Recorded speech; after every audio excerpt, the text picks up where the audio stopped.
오늘은 이제 지난 시간에는 자치, 분권, 협치 뭐 이렇게 조금 큰 얘기를 조금 했는데요. 어쨌든 그 중에 최고는 핵심은 시민입니다. 시민. 결국은 자치라고 하는 것도 시민이 민과 관의 협치적 상황 속에서 주도권이 발휘되고 있느냐의 문제인 거죠. 그래서 통상 우리가 시민력이라는 표현을 많이 씁니다. 그때 시민이라고 하는 거는 두 가지 의미가 있는데, 하나는 민주공화국 국가 공동체의 주인으로서의 시민입니다. 그리고 두 번째는, 그러면 왜 국민이 아니고 시민일까? 굳이 시민이라는 표현을 쓸까? 라고 하는 거는 강조점이 있습니다. 즉, 국민이 아니라 시민이라고 할 때 시민은 참여가 장착되었을 때 참여가 참여의 의지와 의사가 있는 국민이라는 수사로 시민력이라는 개념을 사용을 합니다. 그래서 오늘은 시민주권이라고 표현할 수도 있고 시민력의 성장이라고 표현할 수도 있습니다. 그리고 궁극적으로 그 시민이 감당해야 될 지금 시점에서, 지금 시대 상황 속에서 가장 핵심적 과제가 뭐냐? 이 문제를 얘기하지 않고서는 시민이라는 얘기는 너무나 추상적인 얘기로 급격히 전락해버립니다. 즉, 당대성, 지금의 시대 정신, 바로 현재 지금 시민이 처해 있는 역사적 상황 속에서 시민의 가장 시급하고 절실한 과제가 무엇이냐를 짚을 때 시민을 얘기하는 의미가 있다. 그래서 제가 오늘 강의의 마지막으로는 우리는 뭐가 제일 힘든가? 우리는 어떤 문제를 짚어야만 많은 시민, 심지어는 국민들까지 행복한 삶을 국가공동체의 주인으로서 영위할 수 있을까? 저는 이게 시대정신이라고 생각을 합니다. 미리 말씀을 드리자면 기후위기입니다. 기후 비상사태입니다. 처음에는 우리가 기후변화라는 말을 썼어요. climate change. 무슨 변화야, 변화는 한가지게. crisis. 무슨 소리야. 지금 비상상황이야. emergency라는 표현으로 그 언어가 점점 거칠고 급박해지고 있습니다. 이게 최근 한 5년 사이에 언어가 이렇게 툭 시프트하고 있어요. 지금 이게 폭염이라고 하는데 이게 일상적이에요, 이제. 이런 날씨가 일상적입니다. 기후위기에 대한 구체적인 얘기는 오늘 하지는 않겠습니다만, 저는 기승전 기후일 수밖에 없는 상황에 우리가 이미 들어와 있다. 그 말씀을 하도록 하겠습니다. 네. 이 그림을 조금 보신 분도 있을 것 같은데, 이게 뭐냐면, 2012년부터 2013년 6월까지 딱 1년 반 동안 제가 서울시 마을공동체 센터장을 했을 때 마을공동체 보조금 사업, 공모사업 일환으로 사업 신청서를 낸 사람들을 전수조사를 해봤어요. 그때 모든 데이터는 다 전산화해가지고 저희가 데이터 관리를 하고 있었을 때입니다. 그때 마을공동체 공모사업의 대전제가 뭐냐면 무제노트 사업이라고 하는 별명을 가졌던 사업이에요. 그 무슨 소리냐면 제목이 없어요. 공모사업에. 아무거나 필요하다고 생각하는 걸 다 신청하세요. 대신 조건이 하나 있습니다. 세 사람 이상 손 붙들고 신청하셔야 됩니다. 그게 조건이었어요. 직계 가족은 안 됩니다. 사촌까지는 됩니다. 이웃사촌은 당연히 되고요. 그렇게 해서 신청자를 전수조사를 해서 매핑 분석을 해봤습니다. 이게 까만 점이 다 사람입니다. 사람 이름입니다. 네. 이걸 꼴랑 100만 원 받겠다고 지금 무지 많은 사람들이 신청을 했어요. 그죠? 그리고 딱 세 사람이네요. 가장 효율적인 이 사람은, 이 두 사람이네요? 어떻게 됐을까요? 탈락했습니다. 설이 탈락했습니다. 탈락. 근데요, 그 당시에 공모사업의 경쟁률을 평균을 해보니까 3대1 정도 돼요.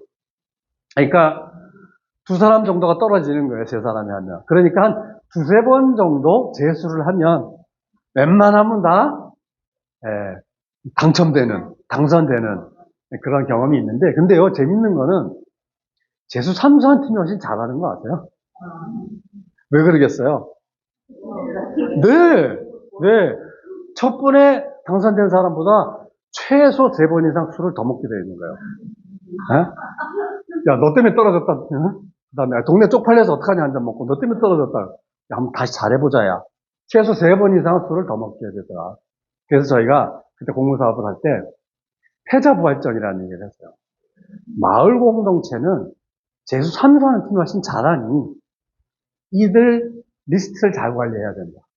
그러니까 떨어졌더라도 꼭 그 다음 공모가 있을 때 미리미리 연락해서 빨리 얼른 술 드시고 사업 계획서 조금 수정하셔서 참여하시라고 안내를 합니다. 바로 이들이 훨씬 효과적으로 사업을 하더라라는 경험이 있었기 때문입니다. 그래서 이게 공무원 입장에서 보면은 참 말이 안 되는 얘기기도 해요. 하지만 마을은 그렇더라. 자, 근데요, 가만 보면 이렇게 엉겨 있는 데가 있어요. 엉겨 있어요. 색깔이 다른 점들이 엉겨 있는 데가 있는데요. 여기를 한번 제가 확대를 해볼게요. 예. 서로 다른 5개의 그룹이에요.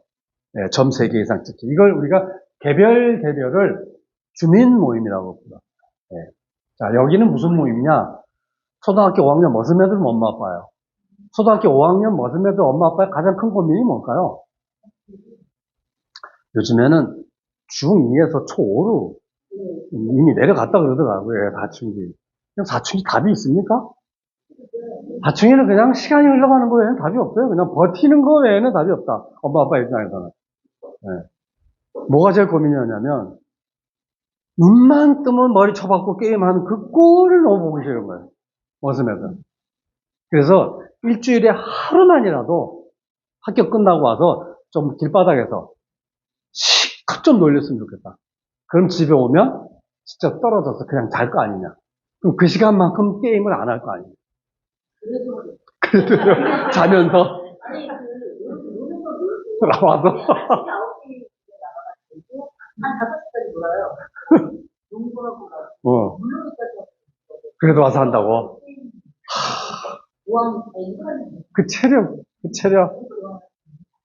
네. 공부하면 맞아. 책 보면 바로 죽어내주지. 게임하면 힘이 올라오죠, 오히려, 그죠? 네. 네, 그런 엄마 아빠들이 모여가지고 하소연한 거예요. 어쨌든 좀 몸놀이 하는 거를 좀 시켜봤으면 좋겠다. 여기는요, 할아버지 할머니들이 모였어요. 신나해요. 왜? 손주들을 떠안는 거예요. 자식들은 자기 바쁘다고 떠안기고 가버린 거예요. 이거 어떡하지? 어디 동화구연 배울 데 없습니까? 놓고 한 거예요. 여기는요, 애 다 키우는 엄마들이 애들 고등학교 다 졸업했어요. 그동안 애 키우면서 거의 전우애를 다진 동네 엄마들이 있을 거 아니에요? 야, 우리 이제부터 럭셔리하게 살자. 애 다 키웠다. 그동안 우리 수고했다. 우리 스스로에게 위로하면서 살자. 럭셔리, 예술하자. 예술. 일단 몸뚱이로 시작할 수 있는 예술부터 하자. 합창반을 만. 근데 연습할 데가 없는 거예요. 연습할 데가. 아파트에서 연습하다가 다 쫓겨날 거 아닙니까? 민원 들어오고 동사무소 찾아갔어요. 우리 저 합창 연습반 있다고 주민자치센터 안에. 예? 6시 반까지만 하시면 돼요. 우리 그때부터 해야 되는데 6시 반까지만 하라는 거예요. 퇴근 전에. 답이 없는 거예요. 어디? 안전하게 민원 안 들어오면서 일주일에 한 번 딱 3시간 연습할 공간 좀 어디 구할 데 없느냐. 다 이런 소소하고 만만한 것들이었어요. 이거 뭐 국가와 민족을 구하는 이슈 있어요, 여기? 없어요.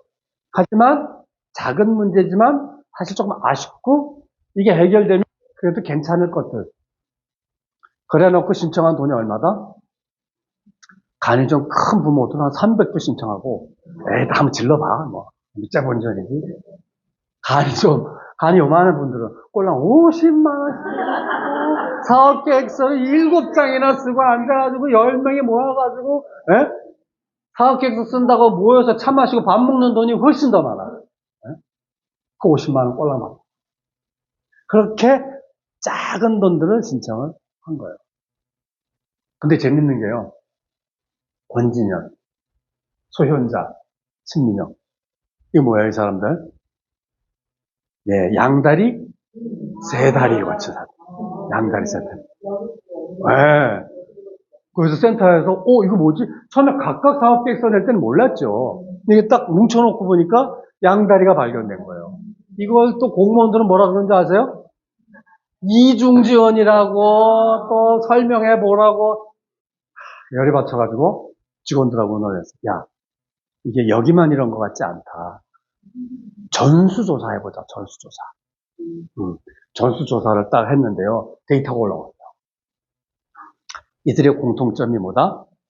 죄다 40, 50대 여성. 이분들의 90%가 40, 50대 여성. 그리고요, 그분 중에 또 90%가 애를 키우는 어머니. 자, 그럼 99, 81, 양다리들의 80%는 40, 50대 엄마들이었던 거예요. 야, 이거 뭐지?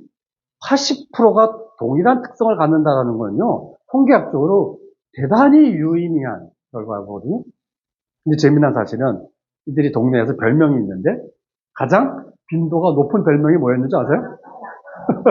네, 왕언니였어요, 왕언니. 왕언니. 이 왕언니가 왜 중요하냐면요, 연결망 이론에서 왕언니를 뭐라고 한다? 예, 오지라퍼라고 얘기합니다.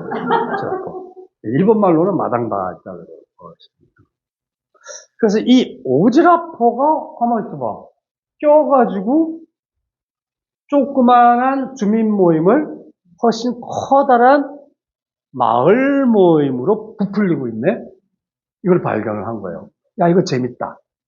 그래서 금천구를 덩어리가 이 중에서 짜실한 것들은 다 발라내고 덩어리가 좀 되는 것들만 남겨보니까 이런 마을 모임이 남더라는 거예요. 네. 6개의 유의미한 덩어리가 나왔다. 이게 누가 만든 거라고요? 다 이 오지라퍼들이 이 관계를 형성하고 있더라는 거예요. 너무 재밌었던 거예요. 야, 더 나가보자. 이 사람들의 집 주소를 확인해보자. 왜 신청서 다 있잖아요. 집 주소를 일일이 파악해가지고 지도에 앉혀봤어요. 그랬더니 이런 그림이 나온 거예요. 이 그림의 특징이 뭡니까? 큰 길 한쪽에 대부분 다 모여있다는 거예요. 야, 이거 시골도 아닌데 도시 한복판에 지리적 근접성이라고 하는 것이 작동을 하는구나. 이게 길어야 한 200m 정도 될 겁니다. 그죠? 이거는 강동구고요. 마포구. 이것도 큰 길 한쪽이죠? 네. 근데 범위가 훨씬 좁아요. 그죠? 한 1, 200m 밖에 안 되는 거예요. 그리고 밀도가 훨씬 높은 거예요. 여기는 이제 4m 도로 다가구가 바닥바닥한데 이런 데 아니겠어요? 여기 아파트는 없거든요. 이 지역에. 이거 성묘산 마을 한복판이어가지고 제가 알아요. 마포구에도 비슷한 양상이 나타난다. 이건 어디예요? 강북구 수의시장 주변이거든요. 이거는 뭐예요? 거의 운마을 아랫마을 두 덩어리가 나타나요. 근데요, 이 가운데 8명의 오지라퍼가 부지런히 왔다 갔다 하면서 이 관계를 유지하고 있더라는 거예요. 야, 이건 또 뭐냐, 이거는. 이게 재미난 양상이다. 도봉구에도 이런 현상. 경로에, 이거는 뭐야? 이거는 큰 도로를 깔고 앉았네, 그죠? 예. 이게 내부순환도로예요. 고가도로예요. 예. 여기도 엄청난 밀도로 사람들이 관계를 맺고 있더라는 거예요. 이게 이거 그동안 우리가 가지고 상식하고 배치된 거예요. 도시는 잘 모른다. 농촌이나 지리적으로 관계를 맺지, 도시도 관계를 맺고 있다는 사실을 실증적으로 확인한 거예요. 이건 은평에서 나타난 현상이에요. 네. 이것도 거의 왼쪽 마을, 오른쪽 마을. 이렇게 딱 형성이, 여기가 조금 더 친한가 봐요. 그죠? 네, 어쨌든 오지라퍼들이 이걸 다 연결하고 있더라. 자, 이걸 보면서 결론을 내려봅니다. 이 25개 자치구 전체 전수조사를 했을 때 관계망을 서울 전체 지도에 앉혀보니까 이렇게 돼요. 1200개 정도의 주민 모임이 꼴랑 100만 원 내외의 보조금을 받기 위해서 사업 신청을 한 거예요. 도시 전체에 고르게 분포를 하죠. 딱 3년 만에 3배로 늘어나요. 이게 재작년인가 통계를 냈더니 14,000개까지 올라가더라고요. 그러니까 매년 1000개씩 점이 하나가 찍히는 거예요. 네. 이것도 되게 서울시 전역에서 지금 고르게 나타나고 있는 현상이라는 거 보이시죠? 제가 이걸 보고 결론을 내립니다. 아, 서울 시민은, 현대 도시인들은 연결되고 싶어 하는구나. 관계에 대한 갈증이 있구나. 독립적 사생활을 존중받고 싶어 하면서도 동시에 관계를, 갈증을 갖고 있구나라는 걸 느꼈습니다. 두 번째, 근데 그 관계를 현실화시키는 오지라퍼가 동네마다 다 있더라. 세 번째는 꼴랑 100만 원의 보조금만 들어가도 관계망은 형성되고 작동하더라 라고 하는 가설적 결론을 내리게 됩니다. 왜냐하면 25개 자치구 전체에서 비교적 보편적으로 나타나는 현상이기 때문에 이 가설을 세운 거예요. 그랬더니 어느 한번 손을 번쩍 들고 나는 반대세. 왜요? 너무 성급한 일반화의 오류를 범하고 있는 것 같다. 뭔 소리인지, 무슨 소리입니까, 그게? 그랬더니 여기를 딱 지목하더라고요. 여기는 휑하다고. 예외적 현상이 있는데 결론을 내리기에는 성급한 거 아니냐, 과학적이지 않다. 이런 질문이었어요. 제가 순간 당황했다가 어떻게 답을 했을 것 같습니까? 선생님, 여기에도 점이 있네요. 그랬어요. 여기에도 점이 있네요. 컵에 절반밖에 없다고 얘기할 수도 있고 절반이나 찼다고 얘기할 수 있습니다. 저는 절반도 안 된다고 얘기한 그분에게 좀 있다고 답을 했습니다. 여기에도 있다는 거는 아까 내린 가설적 명제의 정당성을 강화시켜주는 증거 아닐까요? 내가 반문을 했더니 그분이 동의했습니다. 그 자리에.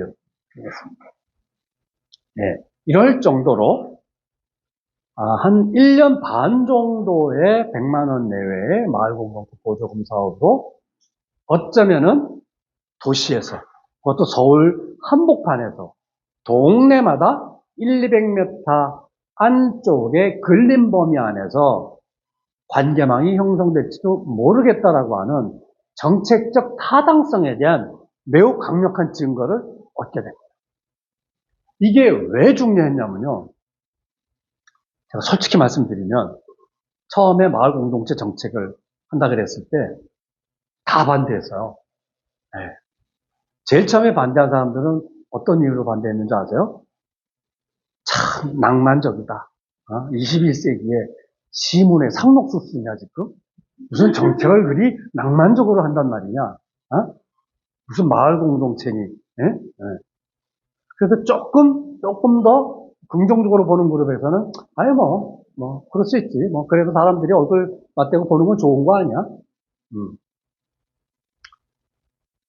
우리 사회의 근본적인 문제는 구조적인 문제인데, 그 문제를 오히려 흐릿하게 만드는 부정적인 효과가 있지 않느냐. 우리 사회에 진짜 힘든 사람들이 있는데, 그나마 마을 공동체 하는 사람들은 그래도 이웃들 만날 여유와 경제적, 사회적, 심리적 여유가 있는 사람들 아니냐? 중산층 운동 아니냐, 이거? 조금 있는 사람들이 더 잘 살고 싶어서 하는 것 아니냐? 이렇게 확 찍더라고요. 뜨끔하더라고요. 세 번째는, 그래. 꼭 구조적이고 계층적인 문제가 아니더라도, 그래, 어느 사회나 새로운 변화는 조금 여유 있는 사람이 시작하고 그것이 괜찮네라고 사회적으로 인정받으면 정책이 밀어붙여서 형편이 안 되는 사람한테도 도달하게 하는 거지. 그게 역사 발전의 순리니까 뭐 그것도 의미 있을 수 있다. 근데 그걸 누구랑 한다고? 민간 협력? 뭐 공무원들하고 그걸 하겠다고? 에이구 아서라. 잘 되던 마을도 망가질 거다. 관이 보조금을 들고 흔드는 순간 잘 되던 마을도 부작용 때문에 흐트러질 거다. 애저녁의 기대를 접어라. 대단히 비관적인. 그 사람들은 정부에 대해서도 잘 알고 오랫동안 시민사회에서 활동을 해본 경험이 있는 분들의 얘기였어요. 무시할 수가 없었어요. 네. 그런 비관적인 여러 가지 비판들이 있었습니다.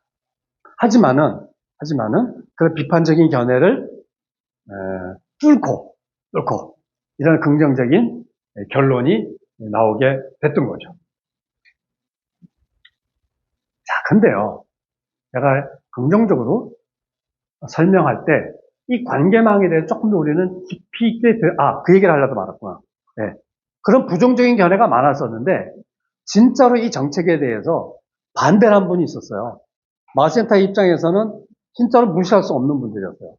시민사회 많은 분들이 이래 부정적인 거는 그래 눈 질끈 감고 내 진짜 성공적인 결과로 증명할 거야 라고 할 수 있었는데 그렇게 넘어갈 수 없는 반대자가 있었다.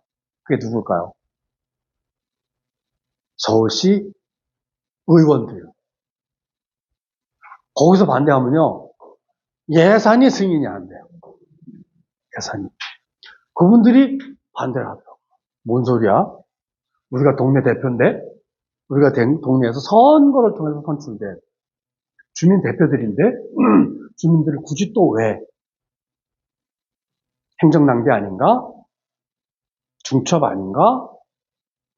그런 얘기를 했어요. 그리고 그 당시 시장님과 정치적인 견해가 달랐던 소수당에서는 더 센 얘기를 했어요. 종북 좌파라고 해서. 심지어는 아무개 시장 박원순 부대 만드는 거 아니야? 이런 평가도 했어요. 깜짝 놀랐어요, 처음에는. 그러니까 그 당시 시장이었던 박원순 시장과 정치적 견해를 달리하는 정당에서 그렇게 얘기하는 거는 그럴 수 있겠다, 오히려. 근데 같은 당 소속의 몇몇 유력한 의원들이 그런 얘기할 때는 조금 놀랐어요. 어떻게 같은 당인데 이럴 수 있지? 이 당에서도 이런 취지를 이렇게 모르시나? 조금 움찔했다가 이 데이터를 보여드렸어요. 초대해가지고. 그랬더니요, 의원님들이요, 묻지도 않아요. 알겠다. 예산이 얼마 되냐? 뭐 많지도 않구만. 행사했을 때 연락하시라고. 저는요, 이런 기적도 있을 수 있구나. 저는 이걸 보면 생각해 봤어요. 의원들은 지역사회에서 주민들이 실제로 어떻게 움직이는가에 대해서 대단히 예민하구나. 예민하고 그것이 자기의 정치적 이해관계와 자기 정치 노선과 어떻게 부합하는가에 대해서 대단히 면밀하게 검토하는구나. 라는 거에 대해서 제가 체감적으로 이해하게 됐어요. 그거는 옳고 그름의 문제가 아니라 불가피하다라는 생각을 하게 된 거예요. 그래서 어떤 일이든지 결정권을 가진 그룹에게는 그들의 입장과 그들의 이해관계와 그들의 활동의 방향이라고 하는 관점에서 어떻게 부합하는가를 설명하지 않으면 설득하기가 어렵구나라는 걸 제가 처음으로 느꼈어요. 동네에서 주민들끼리 할 때는 그런 게 뭐가 필요해요. 그냥 우리끼리 좋아서 하면 그만이지. 근데 딱 나랏돈을 주는 순간 나랏돈을 결정하는 권한을 가진 사람과 그 수준의 소통이 일어나지 않으면 안 되는구나. 그런 거 아주 중요한 경험을 했던 기억이 납니다. 어쨌든 그래서 이 데이터는 중요한 반대를 설득시키는데 획기적인 역할을 했다. 자, 바로 이 결과를 우리는 다른 말로 느슨한 연결망이라는 표현을 씁니다. 여러분, 연결망 이론에는 크게 두 가지의 연결망이 있다고 그래요. strong tie, weak tie. 강한 연결망, 약한 연결망. 바로 약한 연결망을 느슨한 연결망이라고 부릅니다. 느슨하다라는 의미는요, 회사 가면은 사장님의 한마디면은 바로 실행이 되잖아요. 매우 강한 연결망이에요. 공무원 조직 엄청나게 강한 연결망이에요. 군대 조직 더해요. 시민단체도 일반 주민들의 모임에 비하면은 꽤 강한 연결망이에요. 사명과 미션을 중심으로 똘똘 뭉쳐있는 활동가들의 조직이기 때문에 그래요. 근데 동료는 어때요? 그런 게 어딨어요? 누가 명령을 내리면, 아이고, 잘났다, 니나 해라. 쳐다도 안 봐요. 그리고 마을공동체 활동한다 그러잖아요? 그냥 가서 하자고 졸려야 귀찮아서 마지 못해요. 알았다. 한 달에 한번 회의한다는 거지. 회의만 참석하면 되는 거지. 더 얘기하지 마. 알았어. 나 할게. 이거예요. 알았어. 얘기 다 들었거든. 영수증만 버리지 말고 나한테 딱 보내. 엑셀로 해줄게. 난 거기까지야. 뭐 이런 사람 다 참여하는 모습이에요. 이런 정도예요. 그러다가 진짜 시에서 보조금 들어오잖아요. 100만 원. 진짜로 다 할 것처럼 준비하던 사람들이 돈 들어오면 다 빠져나가요. 애가 갑자기 아프대. 큰 애가 모의고사래. 뭔 놈의 이유가 그렇게 많은지. 이거 말릴 수 있어요? 못 말려요. 그다가 일 다 끝내놓고 성과 보고서 쓸 때 나타나요. 잘 돼가냐고. 여러분, 느슨한 연결망에 관계윤리가 있어요. 오는 사람 안 맞고 가는 사람 살짝 잡는다 그래요. 너무 세게 잡으면 싸움 나고 안 잡으면 또 서운하지. 살짝 잡는다. 이게 느슨한 연결망. 마을 공동체는 느슨한 연결망이다. 명령 내리는 사람도 없어요. 근데 이 느슨한 연결망이 뭘 이루어낼 수 있을까 회의적이에요. 강한 연결망에 익숙하고 훈련된 사람들은 느슨한 연결망의 효능에 대해서 되게 비관적인 생각을 가지고 있어요. 그런데요, 지금부터 저는 이 느슨한 연결망이 어떨 때는 강한 연결망보다 엄청난 일을 해내더라라는 것을 느꼈습니다. 예를 들겠습니다. 젊은 맞벌이 부부가 애를 낳았어요. 진짜로 전쟁을 치르듯이 애를 잘 키웠어요. 엄마 아빠 다 육아휴직 내고요. 눈치 다 봐가면서 또 양집안 처대여가지고 시엄마, 친정엄마, 이모, 삼촌, 고모 할 것 없이 다 총동원 돼가지고 진짜로 이 하나 잘 키웠어요. 회사 그만두지 않고. 애가 4살 됐어요. 어린이집 잘 다녀요. 근데 고민이 생겼어요. 둘째를 낳아 말아. 다 외동들여가지고요. 결혼할 때 둘이 약속을 했어요. 우리는 한 타스 놓고 키우자. 너무 외로웠다고. 근데 둘째를 막상 놓을 생각을 하니까 엄마는 회사를 그만둬야 되는 상황이에요. 2번은 눈치 보여서 곧 과장 승진 케이스. 대리 한참 달았거든요. 엄마가 고민인 거예요. 그러나 결정을 빨리 해야 돼요. 늦으면 터울이 너무 져요. 딱 6개월을 고민하더니 엄마가 결심을 해요. 아빠한테 너 2배 벌어. 그리고 회사를 그만두고 애를 낳습니다. 둘째는 뭐 너무 잘 키워요. 큰애 키워봐가지고. 집 앞에 산부인과 너무 코드가 맞아. 큰애 케어하면서. 근데 문제는요.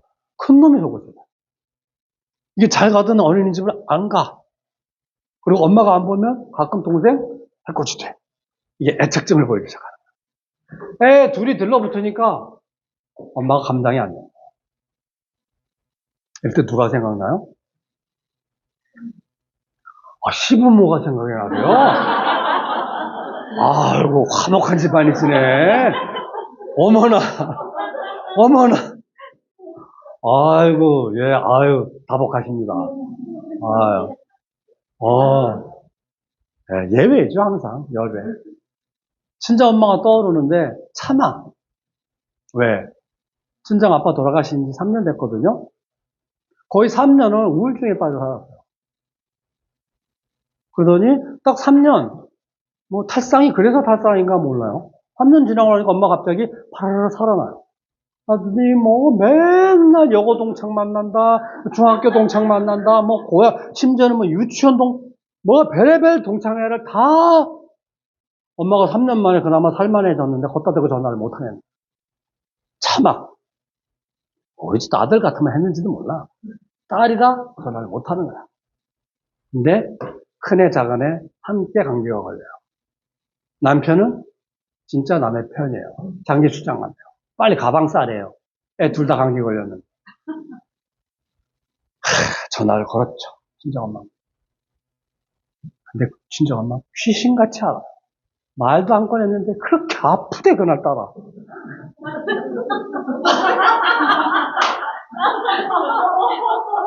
그냥 꿀떡 삼키고 말해. 꿀떡 삼키고. 이 엄마 이제 마지막 찾은 방법이 엊그제 주민자치센터 가서 손에 집어든 찌라시였어요. 에라 이거라도 해보자. 우리의 빠른 4살입니다. 머슴애고요. 뭐 그래도 그렇게 나대지는 않습니다. 선착순 4명을 구합니다. 1층 아파트 우편함에다가 A4 용지에다 출력해가지고 오징어 딸이 전화번호를 붙여놨습니다. 2주 만에 2명이 온 거예요, 연락이. 뭐가 되네, 이거. 그런데 나머지 2명이 한 달이 돼도 안 돼요. 불안했죠. 근데 사실 옆 단지에 시누이가 살아요. 내 꼴보기 싫어서 평소에 연락을 안 했었어요. 어떻게 뭐 새끼 일인데 전화를 했죠. 언니 진작 얘기하지. 응? 우리 애 친구도 있다고 같이 데리고 가겠다고. 그래서 4명이 5명이 된 거잖아요. 5명이 뭐 했겠어요? 요일별로 나눠서 애를 품앗이라. 그래서 이 엄마 화요일 당번이에요. 화요일 날 자기 애까지 5명만 돌보면 나머지는 프리예요. 화요일 날은 둘째는 어떻게 했겠어요? 친정 엄마한테 연락했죠. 엄마, 딱 화요일 하루만. 좋아. 나는 일주일 다 떠냉기는 줄 알고 내가 아예 손살에 잡던 거지. 하루, 나는 너무 좋아. 둘째도 너무 보고 싶고. 용돈도 드릴게요. 당연히 줘야지. 이렇게 해서 해결이 됐어요. 자, 이게 뭐예요? 나의 필요가 5명 이웃들의 필요가 되는 순간 공동육아가 돼서 내 문제가 해결이 된 거예요. 근데요, 애들이 더 좋아하는 거 아시죠? 네, 엄마가 요일별로 바뀌니까 너무너무 좋아. 너무너무 좋아. 너무너무 좋아.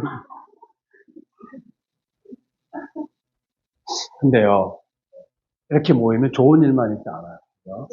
힘든 일이 있죠. 네. 자, 여기에 5명 엄마 중에 늦둥이 엄마가 있어요. 늦둥이 엄마다 보니까 그 집 엄마, 그 집이 아파트 평수가 제일 넓었어요. 그 큰애들이 다 군대를 갔어. 그 큰애들이 쓰는 방이 있었던 거야. 거실도 큰 데다가.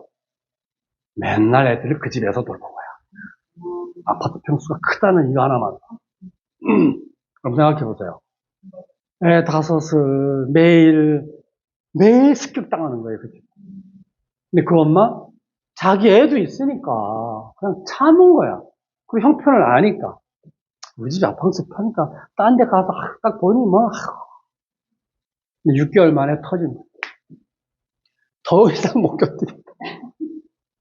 그랬더니 딴 엄마들이 언제 그거 진작 얘기하지. 이것들이 얘기 안 하면 모르냐고. 아이고 미안해서 그러지. 딱 이때 오지라퍼가 주민 모임 대표 소집을 합니다. 딱 모여가지고 막걸리 한 잔을 먹어요. 딱 막걸리 2순배 돌아가니까 결론이 나는 거예요. 엄마들은요 결론이 빨라요. 네, 딱 됐냐 됐지 가자 딱 그냥 그 맞으면은 결론이 나요. 왜? 거기 모인 모든 주민 모임의 대표들이 하소연이다 공감문제. 회의할 장소가 없다는 거. 왜? 일주일에 2번 만나서 축제한다고 회의를 하는데 커피값이 더 든다. 다 자기 돈 내서. 그것도 뭐 오랫동안 하기는 어렵고 술도 한잔 해야 되는데 그것도 힘들고. 회의 공간이 좀 있었으면 좋겠다. 그리고 아까 합창 연습하는 데는 이거 맨날 돈 주고 하려니까 그것도 방음이 잘 된 데는 너무 비싸다는 거야. 우리끼리 좀 제대로 시간 제약 안 받고 연습할 때 있었으면 좋겠다. 죄다 공간을 얘기를 하는데 엄두가 안 나는 거예요. 근데 딱 보더니 오지라퍼가 보더니 다 공간이네. 야 엠빵 하자. 숫자를 세어보니까 80명이에요. 그래서 100에 10,000원으로 그 자리에서 결론을 봅니다. 그때 어떻게 돼요? 8,000에 월 80만 원이 거치는 거예요. 1층 필요 없잖아요. 엘리베이터 필요 없잖아요. 엘리베이터 1층 아닌 2층에 엘리베이터 없는 2층 8천에 80이면요 꽤 넓은 거고요. 아, 내 문제가 5명 이웃의 문제가 되는 순간 해결되더니 80명 동네의 문제가 되는 순간 문제 해결의 수준이 확 높아지더라. 이걸 우리가 뭐라 그러냐? 공공성이라고 불러요. 왜? 나의 필요에서 시작했는데 어느덧 우리의 필요가 뭐지? 질문이 바뀌고 있다. 나의 필요에서 우리의 필요로 질문이 바뀔 때 우리는 공공성이 강화된다라고 얘기를 합니다. 이게 어디서 벌어진다? 느슨한 연결망에서 나도 모르게 벌어지고 있는 변화예요. 이거를요, 민주시민교육한다고 8강, 12강 강의 듣는다고 형성되지 않아요. 근데 아까 말씀드린 대로 이건 즐거운 일만 있지 않다. 대표적인 심란한 일이 어떤 일일까요? 네, 그 모임에 꼴보기 싫은 인간이 탁 눈에 띕니다. 꼴보기 싫은 인간일수록 부지런해요. 안 끼는 데가 없어요. 저 인간 또 나타났다. 여러분도 한 사람씩 떠오르죠? 제일 먼저 떠오르는 꼴보기 싫은 인간을 우리가 뭐라고 부른다? 진상이라고 부른다. 저 진상 누가 좀 안 잡아가냐고 귀신은 뭐하고 어? 저 진상만 살아서 일이 좀 잘 될 것 같은데. 근데 막상 진상이 사라지고 나면 어떤 일이 벌어지는지 아세요? 네. 그것도 멀쩡한 인간이 진상질을 해요. 이걸 우리가 진상총량 골반을박혀요. 아, 진상 때문에 일이 안 된 게 아니고 진상이 꿋꿋하게 진상 노릇을 하고 있어서 나머지가 멀쩡한 자기 자리를 지킬 수 있었다. 그래서 우리가 진상 보고 누가 안 잡아가나 진상 사라지기를 기도하지 말고 진상을 모셔야 된다. 오죽하면 이런 얘기를 하겠습니까? 40살이라는 건요, 징글징글한 거예요. 그래서 40살이는 지지고 볶는 거다라고 얘기합니다. 여러분, 마을 공동체는 아름다운 곳이라고 얘기하죠? 거짓말입니다. 마을 공동체는 좋은 사람, 뜻맞는 사람, 착한 사람, 이런 사람들만 뭉쳐서 사는 게 마을 공동체가, 이런 공동체는 동서 고금을 통틀어도 없습니다. 최소한 이승에는 확실히 없습니다. 네, 없어요. 자, 그런데 이런 생각을 하고 보니까 어느 날 갑자기 현타가 와요. 가면서 봐. 어쩌면 나도 누군가에게 진상일 수도 있겠는데 이 느낌이 딱. 그 순간 사람이 변해요. 다르다고 틀렸다는 얘기를 못하겠네. 그래, 생각이 다른 거지. 형편과 처지가. 저 인간 또 시작이다 싶지만 내가 안 겪어본 거 어찌 알겠노? 그래. 알았다. 우리 다음 주에 만나서 다시 한번 더 얘기해보자. 다음 주까지 보고서 써야 되는 결정을 해야지. 근데 이거를 죽상을 쓰고 하면 어떻게 돼요? 네. 두 번째 단계는 뭐다? 표정 관리 능력이 생깁니다. 속에서는 부글부글 끓지만, 그래. 그렇습니다. 네.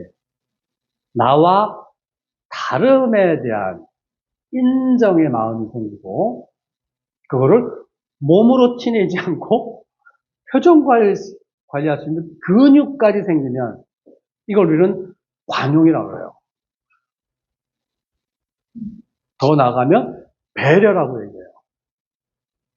요 단계에 올라섰을 때 우리는 뭐라고 부른다? 이제 국민에서 시민이 되셨습니다. 시민의 조건이 뭐라고요? 다름을 인정하고 그 다름을 공존할 수 있는 표정관리 능력, 즉 근육을 장착하는 거. 이걸 폼나는 말로 민주성이라고 해요. 여러분, 민주주의라는 게요, 이 하늘 아래 사람이 제일 최고의 가치를 지닌 존재다라는 사상이에요. 민주주의 사상이다. 네. 그게 민주공화국의 기본 원리잖아요. 그래서 개별의 인간이 최고의 가치를, 최고의 존엄이다라는 건데, 그래서 어떠한 이유로도 개인의 가치와 존엄을 훼손시켜서는 안 된다는 거예요. 그러면 다른 가치로 개인의 가치와 존엄을 훼손시킨 사례가 있나요? 있죠. 어떤 사례요? 국가를 위해서 죽어, 민족을 위해서 희생해, 조직을 위해서 네가 손해봐, 가족을 위해서 네가, 우리 집안을 위해서. 이건 다 민주주의 아니에요. 어떤 가치로도 개인의 존엄과 가치를 훼손시킬 수 있는 이유는 세상에 없다가 민주. 네. 근데요, 가만 생각해 보니까 나만 그런 게 아니라 다 그렇잖아요. 여기에 자연적인 조건이 따라붙게 돼요. 다른 사람들의 가치와 존엄을 훼손하지 않는 범위 내에서 내 가치가 최고야. 이게 민주주의입니다.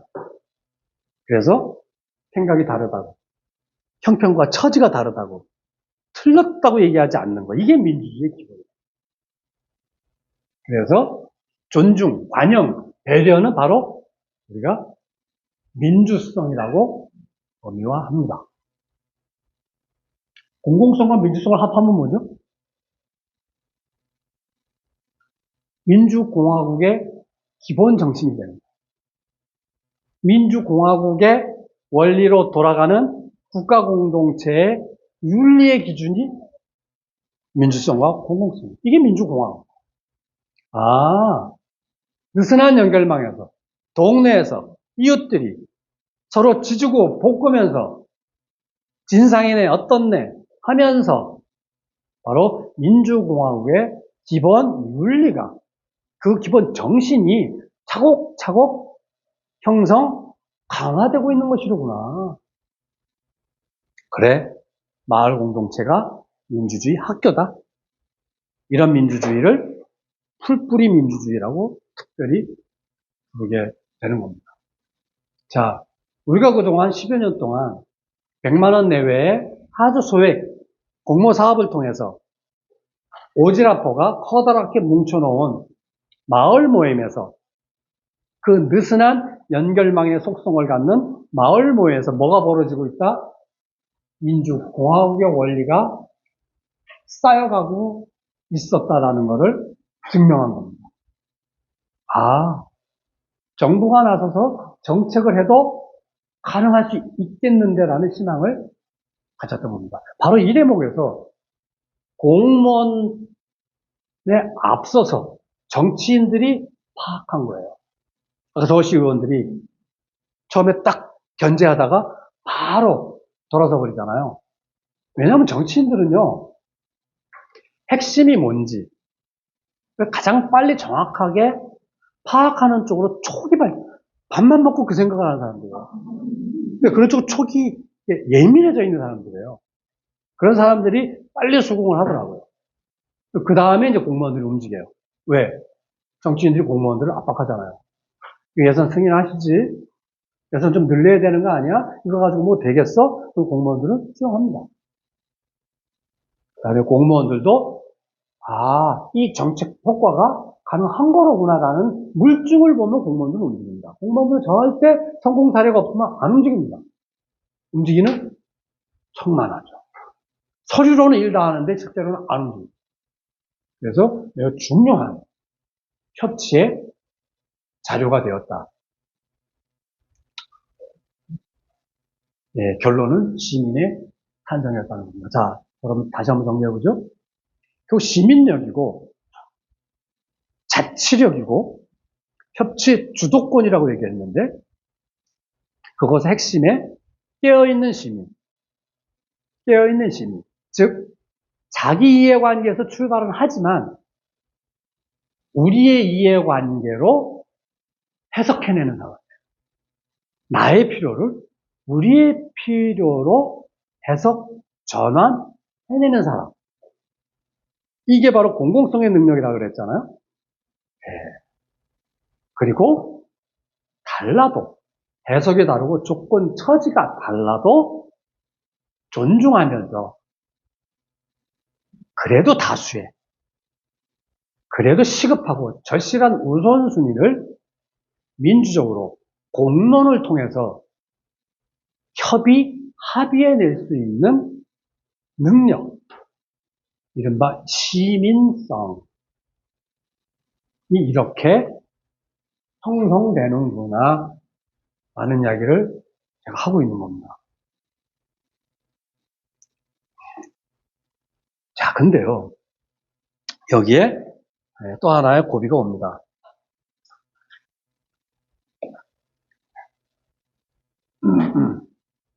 이렇게 해서 모인 사람이, 제가 아까 한 10몇만 얘기를 했잖아요. 40점이 44,000개.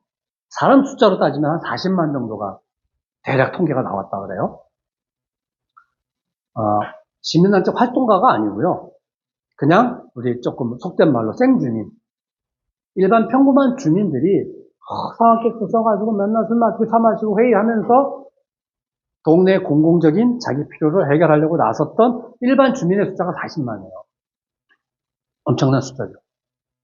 근데요, 저 시민 전체 인구비에 따지면 4%. 이 사람들이 걱정이 생겼어요. 다음 시장이 누가 될지 모르겠는데 시장이 바뀌면 혹시 이 정책이 지속될 수 있을까? 근데 바뀔지 안 바뀔지 아무도 모르잖아요. 그래서 일단은 바뀐다는 전제를 할 수밖에 없었던 거예요. 그럼 시장이 바뀌어도 당이 달라지면 진짜 못 갈 것 같고, 같은 당이라도 좀 없애는 경향이 있지 않아요? 전임의 업적은 다 지우는 경향이 있잖아요. 못 지우면 이름이라도 바꾸잖아요.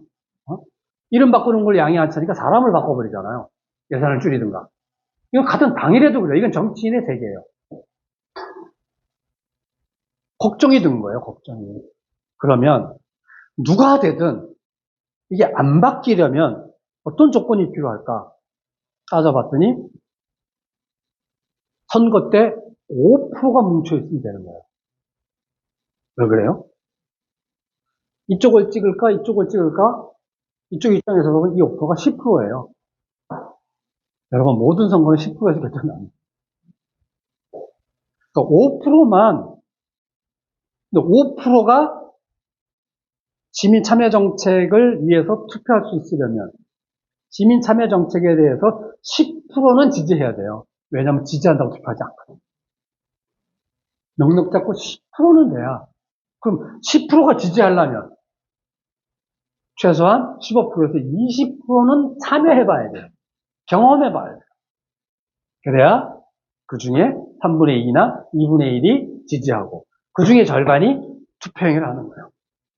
이렇게 역산을 해보니까 흔들림이 없으려면 20%에서 15%가 참여를 해야 돼요. 근데 몇 퍼센트 참여했다고요? 4%. 이 간극이 큰 거예요. 그래서 답은 뭐다? 확장해야 돼요. 여러분, 마을 공동체는 끼리끼리 한다고 얘기합니다. 누구는 이거를 마을 공동체 비판하기 위한 언어로 써요. 근데 저는 그냥 내놓고 해요. 마을 공동체는 원래 끼리끼리 하는 거야. 뜻이 맞든 마음이 맞든 뭐 하나라도 맞아야지. 아무것도 안 맞는데 뭐 하려고 미쳤다고 왜 해? 마을 공동체는 원래 끼리끼리 하는 거다. 근데 끼리끼리 해서 40만이 참여했는데 이 계속 갈지 말지 걱정하고 있잖아요. 끼리끼리 시작하는 건 맞는데 그 끼리끼리가 지속 가능하려면 끼리끼리를 넘어서야 되는구나라는 역설적 결론이 나옵니다. 이제는 뜻이든 마음이든 멀어서 하나 맞는 사람하고 하는 게 아니라 뭐라고요? 뜻도 마음도 안 맞는 사람하고 뭘 해야만 그나마 이게 유지된다. 이게 딱 민선 5.5기 3년 해보고 내린 결론이에요. 민선 6기부터는 근데 다행히 같은 시장이 재선에 성공했단 말이에요. 그래서 변동되지 않았어요. 다행히. 하지만 민선 6기 때 충분히 확장하지 않으면 민선 7기 때는 보상 못할 거다. 그런 생각들을 다 했어요. 그러면 여기서 질문이 나와요. 뜻도 마음도 안 맞는 사람이 왜 참여할까? 자기 바빠 죽겠네. 꼴배기 싫은 인간이 득시끌득시끌한다. 응? 네, 답은 하나예요. 득이 되는 게 있어요. 득이 뭐예요? 내 생활에 도움을 되는 뭐 하나라도 있어야 돼요. 생활의 혜택이 구체적으로 예측되지 않는 한 참여할 이유가 꼴보기 싫은 인간이 왜 하겠어요? 생활의 이득 중에서 제일 좋은 게 뭐예요? 차마 내 입으로? 우리 레벨이 있지? 돈이에요. 제가 우스갯소리로 그런 얘기 해봤어요. 100명이 모여 있는 주민들한테 야, 동네에 저거 참여하면 돈 준대 라고 질문했을 때 몇 명이 참여를 할까? 100원 좀 그렇잖아요? 99명은 참여할 거다. 묻지도 않고 참여할 거다. 그래서 묻겠지. 얼마 생기나 이 정도는 안 묻겠어? 네, 농담이었지만, 네, 구체적인 이득이 있어야 되는 거예요. 그것이 돈이면 좋지만, 꼭 돈이 아니어도. 우리 큰애, 축구 해준대. 우리 딸내미는 축구를 너무 좋아해. 요새 그거 뭐야? 골대녀를 보고 나서 축구하겠다고 말이에요. 여자애들 축구를 잘 가르쳐줄 감수성 있는 축구 코치가 어떻게 없냐고. 이런 한 사람만 나타나냐. 내가 도시락 싸들고 물주전자 들고 다니겠다고.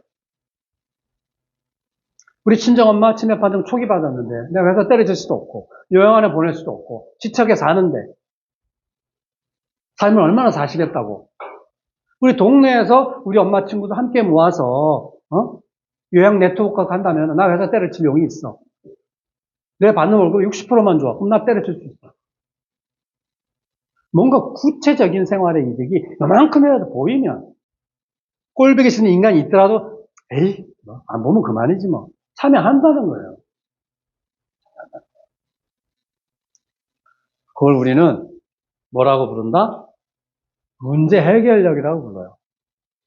자, 여기서 중요한 정책의 진화가 나옵니다. 자, 그동안 제가 매핑 분석을 통해서 보여드렸던 마을 공동체 정책은 이런 거예요. 동네와 골목, 이웃들의 관계망, 친밀권은 친한 거예요. 공공권은 모인 사람들이 이해관계를 공론을 벌일 수 있는 그런 범위까지 형성되는 것. 그거를 공공권이라고 해요. 그래서 이거는 intimate sphere, public sphere. 이거 권이라는 게 권리권이 아니라 권역이라는 권자입니다.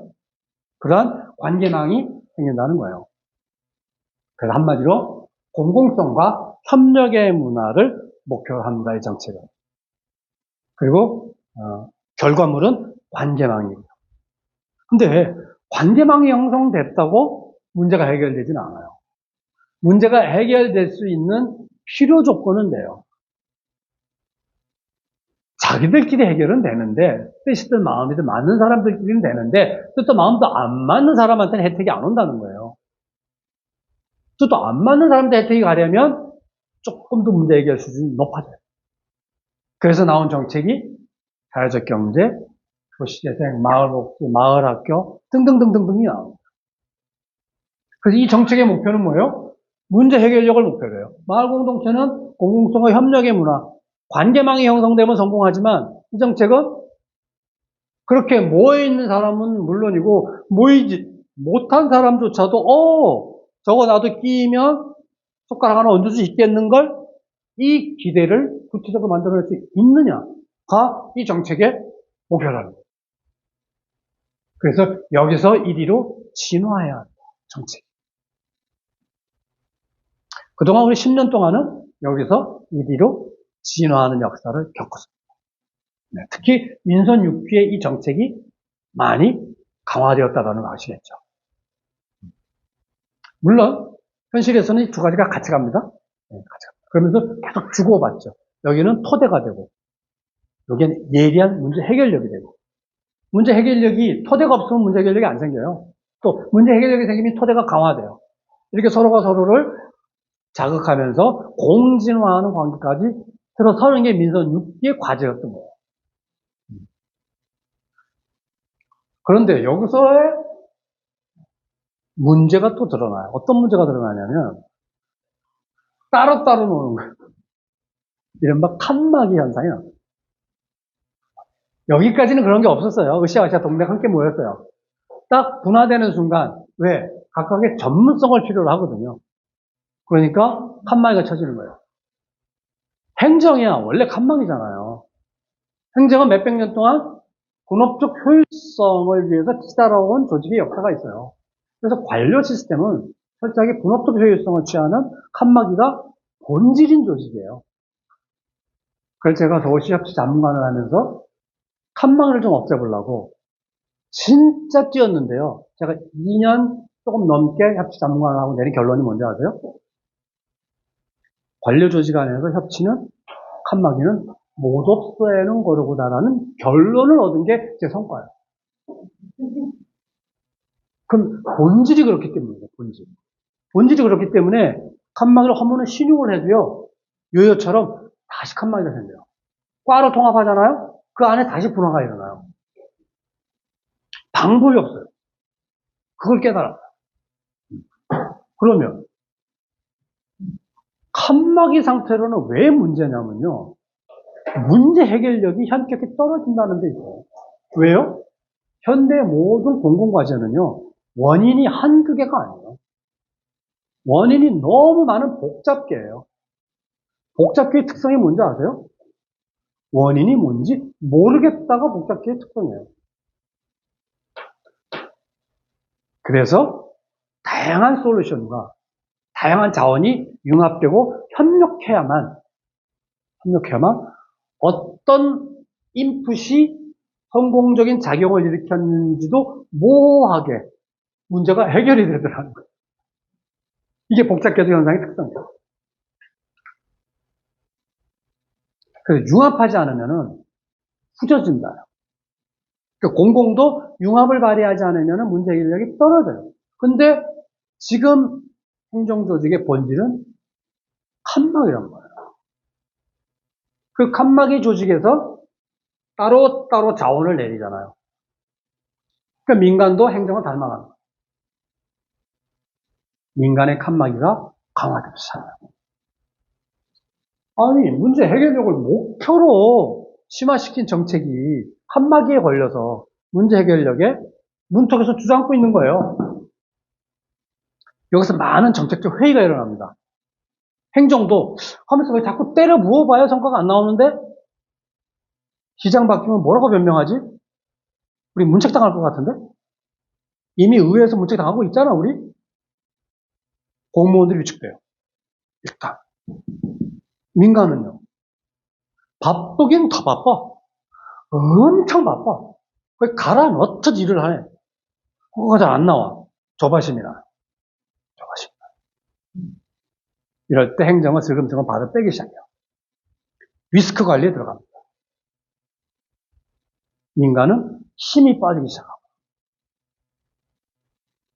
이게 우리가 민선 7기 때 경험했던 고통들이었어요. 그럼 이 문제 해결은 어떻게 해결할 거예요? 융합이 일어나게 하는 방법이 뭘까? 자, 여기서 중요한 저의 깨달음을 하나. 제가 아까 행정이 융합되면 해결될 거라고 생각해서 행정으로 들어갔다 그랬잖아요. 근데 결론은 행정은 융합이 불가능하다. 답은 본질이 칸막이인 곳에서 융합을 찾는 거는 연목구호다. 본질이 융합인 곳에서 답을 찾아야겠구나. 어디에요? 현장이에요. 현장은 사람이 사는 생활세계이기 때문에 이미 모든 것이 융합적인 거예요. 융합이 아니면 현장 생활이 지속될 수가 없어요. 그래서 본질이 융합이라고 얘기하는 거예요. 근데 그동안 문제는 뭐예요? 본질이 칸막이인 곳이 주도권 행사에 따른 거예요. 본질이 칸막이인 행정이 칼자루를 쥐고 있었다. 그럼 답은 뭐다? 칼자루를 바꿔주는 거예요. 본질이 융합인 현장이 칼자루를 쥐고 주도권을 행사하면 융합이 작동할 것이다. 그게 제가 2년 반 만에 깨달은 칸막이에 대한 해법. 그럼 이걸 어떻게 실현하지? 이게 너무 크면 단위가 융합이 안 일어날 거야. 융합하는 순간 다시 분해돼 버릴 거야. 현장도. 그래서 융합이 적절하게 지탱할 수 있는 범위가 어딜까? 작으면 작을수록 좋을 것 같아요. 근데 아주 작으면 규모 효과가 없어서 자원동원의 한계가 생겨. 맨날 짜실한 자원만 와가지고는, 그리고 일단 행정이 안 들어와. 행정이 안 들어오면 자원 조달이 안 되잖아. 공공성이 강화되지 않고. 그래서 적절한 규모, 자원동원의 효율성, 문제 해결의 규모 효과, 그 다음에 융합의 구심성이 버틸 수 있는 범위, 이걸 다 따져보니까 동 정도가 적당하겠다 싶어. 읍면동. 물론 농촌 사회로 가면은 면도 너무 커요. 거기는 마을 단위를 쪼개야 돼요. 근데 행정이 면 단위로 들어와 있어서 읍면동이라고 얘기하는 것 뿐이에요. 도시로 놓고 보면 통 가지고는 답이 없어요. 거기는 권한이 없거든요. 그래서 동 정도가 어쩌면 협치라고 하는 메커니즘 속에서 융합이 작동하고 그 융합의 주도권을 주민이 행사할 수도 있겠다. 이 정도다. 마침 동해 주민자치위원회가 있네. 주민자치위원회가 그 역할을 하면 되겠네. 그리고 주민자치위원회를 조사해봤어요. 여기 한 장이 빠졌군요.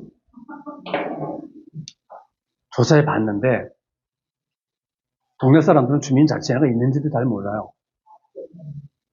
좀 아는 사람은 그거 동네 유지들 친목계지 뭐 이런 정도로 알고 있어요. 젊은 사람들도 좀 뭐 선거인가 보지, 선거 때인가 보지.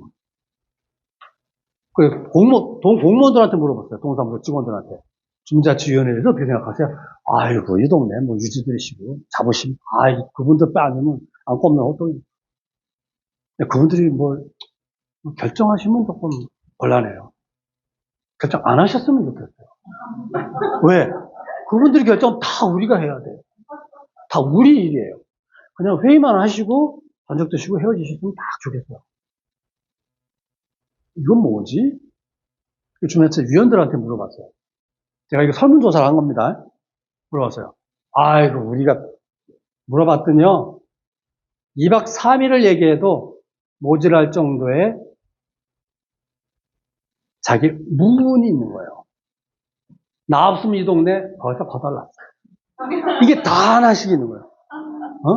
저 초등학교 없어진다는 우리가 막은 거야. 저 자리 저거 쓰레기장 들어온다 그랬어. 양반들 없었으면 큰일 날 거야. 자부심이. 근데 이 양반이 갑자기 탁 풀이 죽으면서 근데 뭐 이런 권한이 있어야지. 할 수 있는 게 아무것도 없어. 우리가 할 수 있는 거는, 우리가 결정할 수 있는 거는 회의 끝나고 저녁에 뭐 먹을까 정도는 결정해. 그것도 우리 돈 내고 먹는 건데 뭐. 그분도 자기 회비 내서 먹어요. 회비 내고 하는 거예요. 그래 놓고 동장은 구청장 떴다고 몇 명 동원할 거냐 이딴 소리 나고. 응? 근데 뭐 좋은 점이 있긴 하지. 뭐 구청 돌아가는 뭐 정보도 조금 없고, 특히 개발 정보 같은 건 그래 조금 빠르지 우리가. 이분들 다 그래도 잠바떼기만 입고 다니는 것 같아도 건물이 두세 채고 다 그래요. 그리고 뭐 주차 문제는 뭐 눈 딱 껌뻑하면 해결이 되고, 정보과 다 친구고, 구의원 다 아우님들이고. 근데 권한이 없어요. 그리고 더 서글픈 건 최소 노인네들만 앉아있어요. 요즘 젊은 것들이 싸가지가 없어가지고 이기적이어가지고 동네 일에 관심이 눈꼽만큼도 없어. 내가 이 나이에 다시 위원을 해야 되겠냐고. 왜냐면 그 사이에 동방이업하고 새마을하고 다 돌았거든요. 근데 또 오라 그래가지고 또 왔다고 지금. 암흑에 누워있는데 관절염 걸렸다고 빠지는 바람에 그 자리를 내가 채우러 왔다고. 이게 말이 되냐고. 화가 나시, 화가. 어떻게 생각하면 안타깝기도 하고. 어라? 이렇다면 주민자치위원회 가지고 융합을 통해서 시민력을 발휘해서 아주 다 물 건너간 얘기구만. 그래서 내놓은 정책이 뭡니까? 주민자치회예요. 주민자치위원회가 자치회로 전환돼야 돼요. 자치회 전환의 핵심 내용은 뭐겠습니까? 첫째, 위원 구성원이 좀 다양해야 돼요. 동네 유지 친목계가 아니라 동네 엄마들, 하다못해 청소년들, 그 이사 온 지 10년 안 된 사람들. 서울에서 10년 살았으면 많이 산 거예요. 근데 25년 살아도 안 먹어주잖아요. 그래서 다양한 주민들의 인구 구성만큼이나 다양한 구성이 되는 조건. 그게 기본 조건입니다. 이게 되면, 그럼 이게 되려면 뭐가 필요할까? 그래서 생각해낸 방식이 뭐예요? 추첨제로 위원회 뽑기. 제비뽑기. 제비뽑기는 주민등록 등록을 뽑는 게 아니라요. 하고 싶은 사람 손 들으세요 해서 그분 중에서 뽑는 거예요. 그러니까 의지가 있고 의지가 있는 사람 중에서 뽑을 때 쿼터를 넣는 거예요. 우리 동은 60대 남녀 비율, 40대 남녀 비율대로 딱 뽑는 거예요. 아, 40대 여성은 이미 다 찼습니다. 뽑혀도 탈락. 그러면은 인구 비례로 다양성이 확보되는 거예요. 그러니까 구성의 민주성이 보장되는 거예요. 그러면 그 사람이 마을을 위할지 아니할지 어떻게 아냐고. 그거 해봐야 알지 어떻게 알겠냐고. 관심법이냐고. 그래서 교육을 넣은 거예요. 3시간에 6시간의 교육을 자발적으로 받으면 동네 일에 돈도 안 생기는 일에 이 정도 열정을 보이면 의지가 있다고 봐야 한다. 이게 추첨제가 들어. 두 번째는 뭐겠어요? 이제 필요 조건을 채웠으니까 충분 조건은 권한이 있어야지. 민주적 구성이 됐으면 민주적 권한이. 그래서 참여 예산을 동주민자치회 이름으로 신청하게 한다. 주민자치회가 공모사업에 참여하게 한다. 그래서 서울시에서 시행한 정책이에요. 동계획형 주민참여예산 이런 것들이 다 지금 심지어는 조금 더 진화된 것은 주민세라는 제도를 만듭니다. 우리가 낸 주민세. 그래서 우리 동에서 거친 주민세는 몽창 손 하나 안 건드리고 그 동 주민자치회에 넣습니다. 알아서 쓰세요. 영수증만 챙겨줘요. 대금이니까. 결정은 알아서 하세요. 동장한테, 구청장한테 보고 안 하셔도 돼요. 그리고 주민세 환원 정책을 시범적으로 했습니다. 왜냐하면 그런 돈 문제는 확 깔면은 부작용 때문에 동의 받기가 어려워요. 그래서 시범적으로 하는 거예요. 그리고 또 어떤 경우는요, 특별 해결하는 걸 만들어서 동 단위로 예산 편성을 할 수 있대요. 세종시가 그래요. 57억이라는 돈을 편성해서 동에서 쓸 수 있게. 네. 원래 여러분 행안부 지침을 보면은요, 아니, 합해서 보면 동에서 예산 편성할 수 있게 되어 있어요. 할 수 있다예요. 근데 왜 안 해요? 다 본청에서 다 해버리잖아요. 골치 아프니까. 그리고 동 간의 경쟁이 일어날까봐가 이유예요. 그게 본청에서 하는 거예요. 그러니까 권한이 동에는 없는 거지. 집행만 하는 거예요. 뭐 수거해라, 뭐 해라, 동원만 되는 거예요, 동원. 그러니까 주민과 가장 밀접하게 만나는 동행정이 권한이 없는 거예요. 그래서 동으로도 권한이 내려와야 되고 주민자치회에도 권한이 내려와야 한다. 그래야 자치가 이루어진다는 거거든요. 어쨌든 그렇게 전국적으로 동 단위의 주민조직의 민주성과 권한을 강화시키기 위한 목표로 주민자치위원회의 주민자치회 전환 정책이 지난 5년 동안 시행됩니다. 이게 서울시에서만 되다가 그때 문재인 정부가 들어서면서 사회혁신수석, 그래서 서울시 부시장했던 하승창이라는 분이 사회혁신수석 하면서 이 정책을, 중앙정부 정책을 끌어올립니다. 그래서 자치, 참여, 이런 거 다 이제 중앙정부가 지원하도록 하면서 행안부가 주도해서 자치 전환 사업을 합니다. 근데 그게 법적 근거가 없어요. 다 조례로 하고 있지. 그래서 행안부가 법을 만들자. 했는데 의회에서 통과가 안 돼요. 국힘당은 반대하셨고 민주당은 아니요. 머뭇거리고 있었어요. 거기서 많이 화가 났어요. 현장에서 화가 났죠. 민주당에서 이걸 통과시켜야 된다라고 하는 입장이 다수가 아니에요. 뭐 여러 가지 이유가 있어요. 여러 가지가 이유가 있는데 당은 현장 주민이 일정 정도까지는 권한 갖는 것을 허용하는데 그 이상 넘어서면 불편해하는 경향이 있는 것 같아요. 그것에 대한 이유는 여러 가지가 있어요. 이유는 들어보면 그렇다기도 한데 예를 들면 이런 거예요. 중앙정부가 분권하지 않을 때 기재부가 내세우는 이유가 뭔지 아세요? 지방정부는 아직 준비되어 있지 않다요. 그래서 경험 많은 중앙정부의 관료들이 컨트롤해야 예산 낭비 없이 효율적으로 집행된다. 기재부가 40년 동안 해온 이유예요. 네. 서울시가 구청에게 권한을 남길 때 서울시 공무원들이 하는 얘기가 뭔지 아세요? 구청은 아직 준비가 되어 있지 않아요.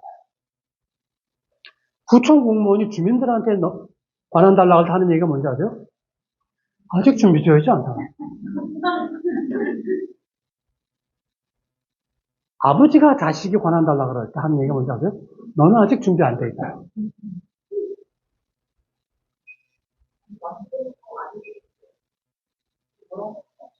저는 아니라고 생각해요. 저는. 그러니까 준비가 안 되어 있는 측면이 있죠. 근데 거기서 질문 하나 더 해야 돼요. 그건 현상이고.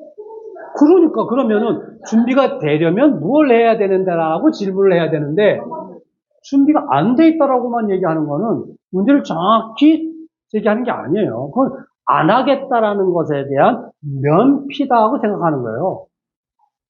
질문이 더 나가야지. 그럼 어떻게 하면 되는데? 세상 모든 유기체는요, 모든 생명은 시행착오를 통해서 진화해요. 하느님도 시행착오 할걸요, 아마? 하잖아요. 잘못 만들어서 악이 나오고 막 이랬잖아요. 그러면서 배우는 거예요. 안 주죠, 당연히. 왜 그럴까요, 거기는? 권한을 가진 사람은 왜 시행착오의 기회를 안 줄까요? 그러니까, 제 말이 그 말이에요. 네. 이 말은 상식이잖아요? 시행착오를 하면서 가야 된다고 얘기하는데 또 거기에 대해서 뭐라 그러냐면 그 시행착오를 허용 못하겠다라고 얘기하는데 그 이유가 뭐겠냐는 거예요. 우리도 거절하는 사람의 이유를 알아야 돼요. 그 사람이 그 얘기를 하는 입장을 우리가 이해해야 대안을 내올 수 있거든요. 욕만 할 게 아니고. 그 사람도 왜 그런 기회를 안 줄까요? 자기가 다칠까봐 그래요. 책임을 져야 되니까. 권한을 줬는데 성과가 안 나오고 사고라도 나면 문책당해요. 그것도 시장 바뀐 다음에 감사받아봐요. 멘붕이에요, 이거는. 그러니까 보수적일 수밖에 없는 거예요. 인사권자는 4년마다 바뀌는데. 또 당이 바뀌어봐. 이거는 완전 뒤엎어야 되는데 뒤엎는 과정에서 나한테 꾸지람이 오면 어떡할까? 그럼 인사카드에 미스가 나면 어떡할까? 이걸 공무원은 본질적으로 그 걱정을 하게 돼 있고 그동안 봐온 게 그거니까. 자, 그러면 공무원이 리스크 테이킹 할 수 있으려면 어떤 조건이 갖춰져야 되나요? 첫째, 책임을 지려면 어떤 조건이 있어야 공무원을 면피할 수 있을까요? 응?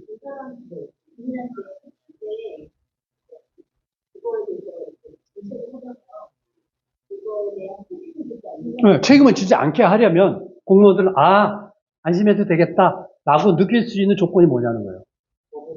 그렇죠. 법이 있어야 돼요.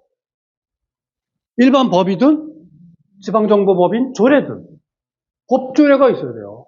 법이 없는 거는요, 자작해도 안 해요. 하면 또 안 되고, 법에 뭐뭐뭐뭐 할 수 있다. 재량 규정이 들어가야, 뭐 기속 규정까지는 바라지도 않아. 할 수 있다. 재량만 들어가도 공무원은 이제 숨통을 튑니다. 근데 법에 돼 있다고 해요? 그 다음 조건은 뭐예요? 그 전에 인사권자의 관심이 있어요. 주례 회동 때마다 자꾸 물어봐야 돼요. 잘 돼가냐고. 한 3개월 물어보다가 질문이 느슨해지잖아요? 느슨해지는 순간 담당자는 고민해요. 할까 말까, 할까 말까. 밀어붙여, 좀 보류해. 그러다가 질문이 없어지는 순간 넣어요. 그리고 무슨 질문을 지금 자주 하시지? 그쪽으로 가요. 이런 공무원을 우리는 유능한 공무원이라고 해요. 그래서 두 번째 조건은 인사권자가 계속 관심을 가지고 있는 거예요. 자, 이러면 또 합니까? 아니요. 성공 사례가 있어야 돼요. 성공 사례가 있으면 합니까? 그때부터 검토가 시작됩니다. 할지 말지. 아이고, 쉽지 않다, 그죠? 자, 이 세 가지 조건이 뭐라고요? 결국은 시민이 시민력을 강화하기 위해서는 권한을 행사하면서 그 능력을 축적시켜야 되는데, 이거를 틀어막고 있는 게 권한을 쥐고 있는 쪽에서 권한을 내놓지 않아. 내놓지 않는 이유를 따져봤더니 겁이 나서야. 그 겁을 없애려면 이 세 가지가 필요했던 거예요. 자, 그런데 이 세 가지를 누가 할 수 있어요? 법조례 누가 만들어요? 누가 뽑아요? 시민이 뽑는군요. 자, 그럼 두 번째. 인사권자가 관심을 가져야 되는데 그 인사권자는 누가 뽑아요? 시민이 뽑네요. 성공 사례 누가 만들어요? 시민이 만들어요. 이게 민주주의예요. 이게 민주공화국. 결국 공무원이 리스크 테이킹 하려면 세 가지 조건이 필요했는데 세 가지 조건을 충족시키는 것도 결국 시민이더라고요. 그러니까 민주공화국에서 주인 노릇하기가 쉽지가 않아요. 않아요. 네. 그래도 해야죠. 이걸 안 하면 정치가 주인인 줄 알아가지고 민주주의가 엄한 데 가버린단 말이에요. 엄한 데 가면 없는 사람들만 죽어나고 힘들어요. 그래서 해야 되는 거예요. 안 할 수가 없어요. 그렇다고 나오는데 저기 섬나라 가서 살 수도 없고 섬나라 가서 산다고 혼자 사라져요? 절대 그럴 수가 없거든. 다 연결되어 있는 거예요. 그래서 결국은 힘들지만 시민력. 결국 우리가 조례도 만들고 구청장도 뽑고 성공 사례도 만들어서 받아내려고 하는 그 권한이 원래는 누구 거였어요? 우리 거였잖아. 원래 우리 거를 4년마다 한 번씩 몽탕 털어놓고 그걸 찔끔찔끔 받겠다고 자기 아빠 죽겠는데 사례 만들고 의원 뽑고 뭐 뽑고 지지고 뽑고 난리를 치는 거야. 이게 민주주의예요. 다른 대안 있어요? 있으면 가져오시고요. 그거 하자고요. 있으면. 없으면 힘들어도 이거 하고요. 딴 거 나오고 더 좋은 대안 나올 때까지 이거라도 해야 되지 않겠어요? 이렇게 신나는 얘기 할 게 아니었는데 이게 피드백이 되다 보니까 이게 네, 좋습니다.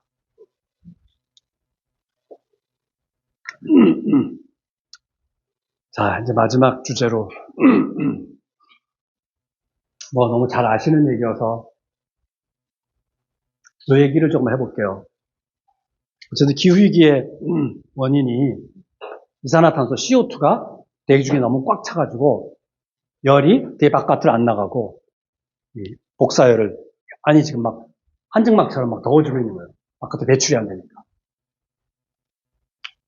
결국 이산화탄소가 많이 배출되어서 대기권에 막을 형성한 건데, 이산화탄소가 언제부터 많이 발생됐느냐? 산업혁명 때, 한 2, 300년 정도. 산업혁명 때부터 별표도 안 났어요. 그러다가 언제 딱 급격하게 바뀌느냐? 1980년이에요. 그 최근에 수직으로 서버렸대요. 여러분 지수함수 다 배우셨죠? 애들 가르치면서 보셨죠?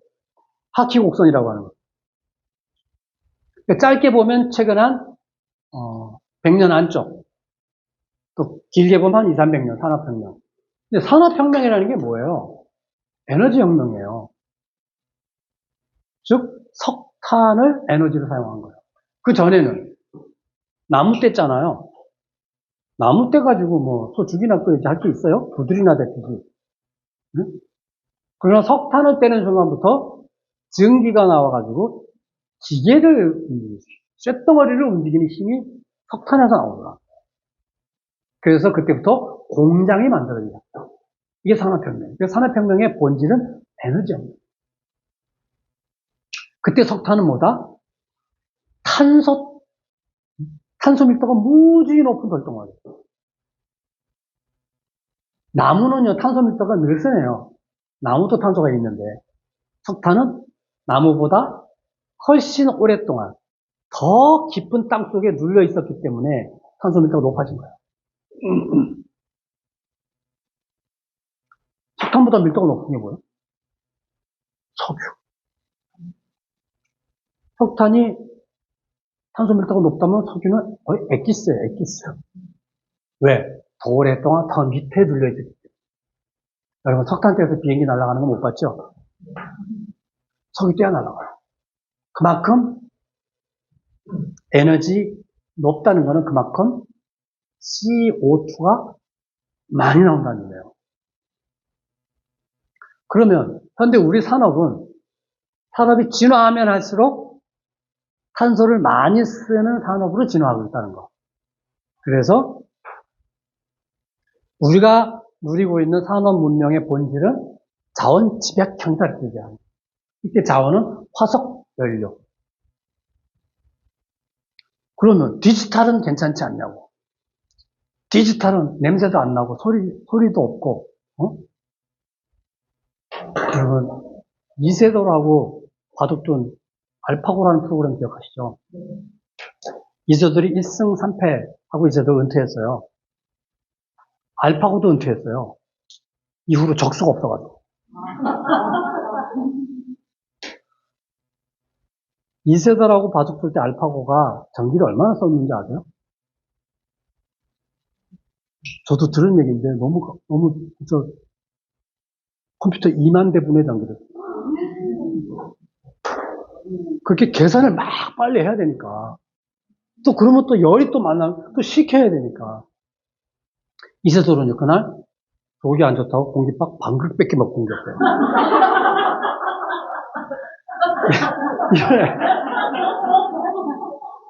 에너지 격차가 있는 거예요. 그러니까 디지털 AI 온다고 문제가 해결되는 게 아니라 더 고밀도 탄소 배출을 한다는 거예요. 그렇다고 기술 발전을 멈출 수는 없잖아요. 이 딜레마예요, 지금. 그래서 우리가 지금 얘기하는 기후위기는 문명 전환의 이슈다라고 얘기합니다. 즉, 한 달에 한 번씩 한등 끄기 한다고 될 일이 아니라는 거예요. 그건 오히려 문제를 왜곡시키는 그린 워싱의 대표가 한등 끄기예요. 물론 이제 전혀 의식이 없는 분 캠페인 하는 차원에서는 뭐가 있겠지만 마치 한등 끄기 하면 기후위기를 극복할 수 있을 것처럼 이런 오해를 불러키는 게 대표적인 그린 워싱이라는 거예요.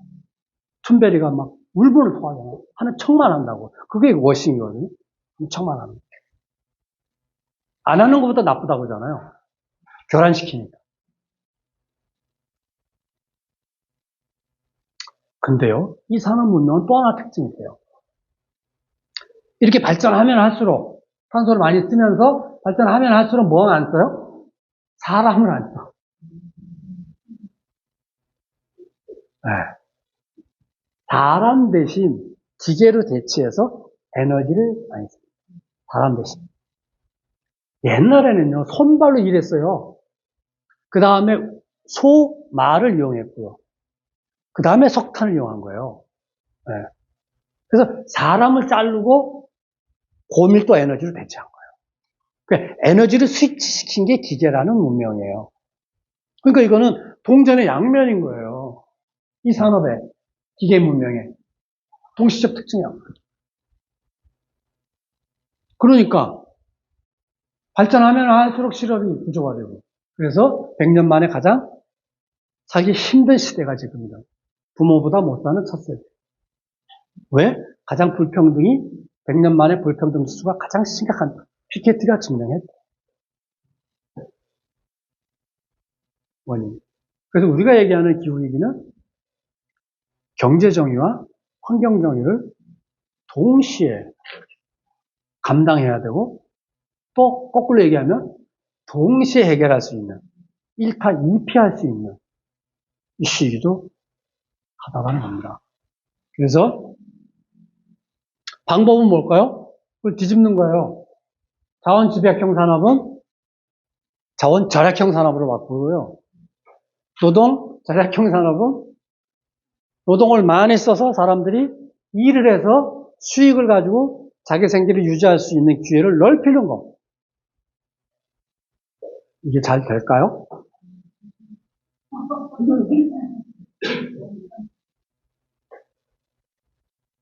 초를 친집에 더 쳐볼게요. 저항하는 세력이 있어요. 누가 저항해요? 탄소를 태워야 돈을 버는 사람들이 저항할 거 아니에요. 그럼 지금의 산업 문명은 다 탄소를 태우는 건데, 지금 산업의 주인이 누구예요? 자본가. 이 사람 돈도 많고요. 부하들도 엄청 많아요. 그 정치인하고 진짜 친해요. 수출리면 직접 정치해요. 0.1%도 안 되는데 엄청나게 영향력이 있어요. 이들이 안 움직이면 쉽지가 않아요. 근데 이들은 본질적으로 저항하게 돼 있잖아요. 특별히 못 돼서가 아니라, 성질이 들어봐서가 아니라. 그래야 내가 돈이 생기고 내 재산이 유지되는데 본질적으로 거부하지 않겠냐고요. 농약에 발암물질이 있다고 환경운동가들이 제기했을 때 농약 공장이 가장 테러까지 다 사용했잖아요. 그 환경운동가들. 미국의 총기가 왜 안 없어져요? 총기 제조업자들의 밥그릇을 차는 거기 때문에 못 없애는 거예요. 그 사람들이 선거에 결정적인 어려움이 있다는 거예요. 여러분 좌초자산이라고 들어봤는지 모르겠는데 우리가 석유를 채굴하는 장비가 있을 거잖아요. 땅속이든 뭐 바닷속이든 채굴 장비만 대충 계산해 보면 1조 달러가 된대요. 그럼 밀도가 가장 높은 석유를 안 써야 되잖아요. 그러면 그 석유 채굴 장비는 고철이 되는 거예요. 그런 걸 좌초자산이라고 해요. 탈탄소하는 순간 1조 달러의 좌초자산이 생긴 거예요. 화력발전소도 좌초자산이에요. 2025년에 유럽은 화력발전소 다 정지시키잖아요. 그거 좌초자산이에요. 자동차 엔진 라인이 없어질 거잖아요. 모터 라인으로 바뀔 거잖아요. 엔진 라인만 없어져요? 엔진에 수백 가지 부품을 공급하는 전후방 공급 밸류 체인이 다 없어지는 거예요. 이런 거 다 좌초자산이에요. 어라? 이렇게 따지고 보니까 지금의 주류적 산업 문명이 다 화석 기반 문명이니 이게 다 없어지는 거니 이게 다 좌초자산이네? 그러는 거잖아요. 알고 싶다. 두 번째. 그래서 화력발전소의 노동자들은 내후년에 화력발전소 폐쇄하면 그 노동자들은 어떤 태도를 보일까요? 아, 그래. 지구가 망하게 생겼는데 배고파라.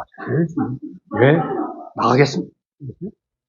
저라도 한 거예요. 몰라, 나는. 나는 이 회사에 한 발짝이라도 나가는 순간 난 죽음이야. 나를 죽이고 다 나가. 그렇지 않겠어요? 탈탄소 아무리 외쳐도요.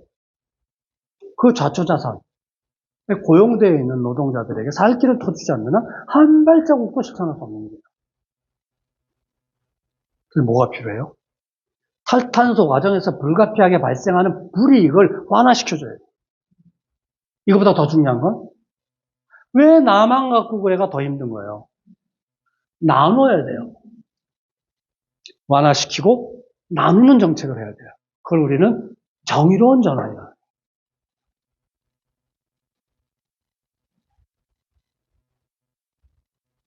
그래야 탈탄소가 한 발자국 나가요. 탈탄소 외치는 게 답이 아니에요. 외치지 말라는 게 아니라 그 과정에서 발생하는 부작용과 저항을 어떻게 해결할 거냐. 정치인들은 여기에 관심을 가져야 되는 거예요. 시민들은 살기 바쁘니까 외치는 걸로도 충분할지 모르겠지만 정치인들은 권한을 가진 자들은 실제로 이렇게 되기 위해서 그걸 파야 된다. 전문가들과. 세 번째, 탄소를 줄이고 고통을 나눠지고 해도 재난은 계속될 거예요. 왜? 이미 뿜어져 나온 탄소 때문에. 이걸 줄여도 표가 안 나요. 어느 임계 단계에 올라와 푹 꺾이지 않는 한. 그때까지는 계속 재난이. 재난이 오면 누가 제일 힘들어요? 없는 사람이 힘들어요. 그 재난의 불평등성. 우리 코로나로 다 경험했어요. 100년 만에 가장 살기 힘든 시대를 했는데, 이래서 힘들고 저래서 힘들고 재난이 와서 뭐 이러니 청년들이 애를 무슨 배짱으로 놓겠냐. 무슨 배짱으로 결혼을 하냐. 우리의 재작년에 결혼했는데 저는 한마디도 안 물어봐요. 내가 해봐줄 거 아닌데 무슨 배짱으로 애를 놓겠나 싶어서 지금 맞벌이인데. 넌 어떻게 보면 합리적 선택 아니었을까? 그들에게?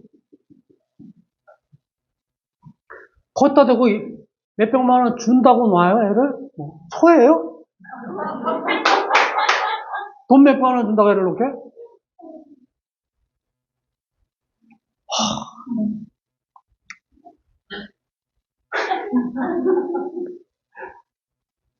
자, 그러면 결국은 한쪽에서 탄소를 줄이고 네? 에너지 필요하잖아요. 걸어다닐 수 없잖아요. 생쌀 씹어 먹을 수 없잖아요. 에너지는 필요한데 그 에너지가 탄소를 배출하지 않는 에너지를 만들어야 돼요. 그걸 재생 에너지라고 그래요. 그게 태양, 뭐. 그리고 그것도 아직은 부족하니 좀 아껴 쓰고 아껴 쓰면서 만들어내고. 그래서 이미 재생 에너지로 풍족한 일상을 누릴 수 있는 단계가 되면 그때는 조금 넉넉히 쓰고, 지금은 코앞에 와 있단 말이에요. 왜? 지금 1도가 올랐는데 1.5도가 되는 순간 2도가 되는 순간 3, 4도로 휘식 가버린다는 거예요. 3, 4도로 넘어가면 그때는 이제 통제불능 상태에 들어가는 거예요. 그야말로 인류가 멸종하는 거예요. 여러분, 지구는 안 망해요. 그 지구에 사는 저 포식자가 멸종하지, 지구가 미쳤다고 망해요? 그동안 지구에서 그런 역사가 있어요. 가장 최근에 멸종한 초고포식자가 누구예요? 공룡이에요. 추워가지고. 지금 최고포식자가 누구예요? 인간이에요. 지금 더워가지고.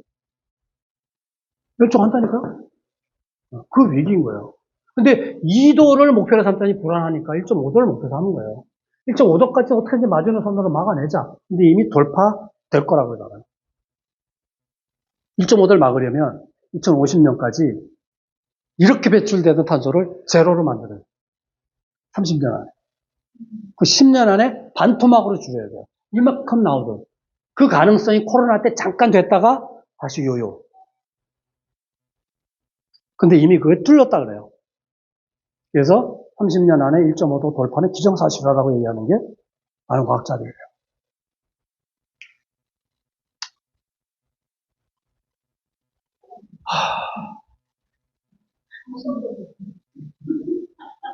말 잘못 시작한 거구나. 근데 어쨌든 우리가 굉장히 알고 해야 돼요. 그래, 우리가 헛발질 안 하고. 자, 뭐 얘기하다 얘기했지? 예. 그래서 한쪽에서는 탄소를 계속 억누르고, 한쪽에서는 그 과정에서 불가피하게 발생하는 고통과 불이익과 사망, 생존의 위기에 몰리는 재난에 피해를 받는 이거를 다중에서 또 챙겨야 돼요. 이거 두 개를 다 하는 정책을 그린 뉴딜이요. 이 그린 뉴딜은 전 지구적으로 실천하지 않으면 해결이 안 돼요. 한 동네에서 조금 시범 사업했다고 되는 일이 아니에요, 이거는. 거의 외계인이 침공했다, 뭐 이런 수준으로 총력 대응을 해야 되는 거예요. 네? 그러려면, 모두가 참여하려면 누구나 참여할 수 있어요. 그러면 동네에서 실천할 수 있는 정책으로 그린 뉴딜이 번역되어야 한다. 그래서 그걸 저는 로컬 뉴딜이라고 이름을 붙입니다. 지역사회에서, 동네에서 주민들이 구청장님하고 협업해서 회복력과 전환력을 높일 수 있는 모든 실천과 정책을 묶어서 우리는 로컬 뉴딜이라 하자. 여기서 전환력은 뭐냐? 아까 말씀드린 건데 기후위기 원인에 개입하는 거예요. 즉 탄소잖아요. 탄소를 줄이는 걸 감축 정책이라고 그러고요. 탄소를 아예 안 나오게 하는 거를 전환 정책이라고 해요. 그걸 묶어서 전환력. 탄소 발생을 줄이는 거. 기후위기의 원인에 개입하는 거. 이런 정책들이 있어요. 또 한쪽은 기후위기의 결과에 개입하는 거예요. 기후위기의 결과가 뭐예요? 재난이에요. 재난은 없는 사람들이 생존의 위기에서 밀려나는 거예요. 그래서 재난이 닥쳐도 없는 사람들도 그럭저럭 적응하고 살아낼 수 있어야 된다 그래서 적응정책이라고 불러요. 그래서 그 적응정책에서 결국은 우리가 목표로 하는 건 회복력이에요. 리질리언스라는 말 많이 들어보셨죠? 탁 때리면 충격이 오면 깨지는 게 있어요. 이게 제로. 고무줄하고 용수철은 어때요? 회복력 거의 1에 가까운 거예요. 회복 탄력성이 높여야 되는 거예요. 재난이라고 하는 외부 힘이 가해졌을 때 회복 탄력성이 낮으면은 자살하거나 사망해요. 회복 탄력성이 높으면 아이고 뭐 하다가 힘들지만 이웃들하고 그럭저럭 살아낼 수 있는 힘을 키우는 것. 이걸 회복 탄력성을 높이는 거야. 그래서 재난 상황에서 회복 탄력성은 어떻게 만들어진다? 가족 단위로 안 만들어져요. 가족끼리 피하면 뭐예요? 번개가 가족 가려가면서 때려요? 그렇다고 먼데 사는 가족이 도움돼요? 짐이에요, 짐. 꼴배기 싫은 인간이어도 내가 급할 때 SO에 칠 수 있는 이웃이 회복력의 핵심입니다. 멀리 안 나가도 빨리빨리 골든타임 안에 처치할 수 있는 가까운 거리에 안전망의 거점이 만들어지지 않으면 생명을 잃게 돼요. 그래서 재난 상황에서 회복력이라고 하는 거는 로컬일 수밖에 없는 거예요. 그래서 파리 이달고 시장이 이런 거 한 거예요. 15분 도시. 이게 뭐예요? 걸어서 자전거 타고 15분 안에 도달할 수 있는 범위 안에 웬만한 일상은 그런저런 뭐 대충 꾸려갈 수 있도록 도시를 완전히 재구성하겠다. 이거 몇백 년 동안 형성된 도시의 역사를 완전히 판없겠다. 파리를 그렇게 하겠다. 이게 재난 대응형 도시예요. 근데 우리는 이달고 시장보다 훨씬 일찍 시작해요. 10년 전부터 여기 구청장님이 마을공동체 정책을 시작하고 서울시가 그 정책을 하고 민선 5기, 6기, 7기 중앙정부까지 10여 년 동안 시민 참여형 공동체 정책을 추진해요. 어쩌면 우리는 노화의 방주를 이미 10년 전부터 만들고 있었던 거다. 근데 지금 뭐가 잘못돼가지고 정책적으로 전면적 퇴조기에 들어가요. 정권 교체가 되니까 그래요. 근데 저는 뭐 올해 지나고 내년 되면 다시 회복될 거라고 봐요. 왜? 여든 야든 여기 앞에 뭐가 결국은 재난 상황을 견딜 수 있는 정책을 만들지 않으면 여든 야든 못 견딜 거라고 봐요. 하는 건 치료하는 거고 또 그거 아닌 것 같기도 하고. 그게 문제가 아닌 것처럼 선거가 그러니까 제가 못한대요만 하면 지가 되니까 이러면 선거 구조는 내가 잘해야 해서 뽑히는 게 아니라 제가 못해요 하면 되거든. 그러니까 지금 완전히 후진판으로 가고 있지만 그래도 완전 무너지기 직전에는 전환하지 않을까요? 왜? 안 되면 안 되기 때문에 저는 될 거라고 믿는 사람이에요. 안 되면 안 되기 때문에. 다 죽기 때문에. 저는 그렇게 희망을 어거지로라도 가져봅니다. 어쩌겠습니까? 사과나무 아니라 살구나무라도 하나 심어야 내가 살지 지금. 네. 고베에서 이런 일이 있었습니다. 딱 10초간 땅이 흔들렸는데 죽었어요.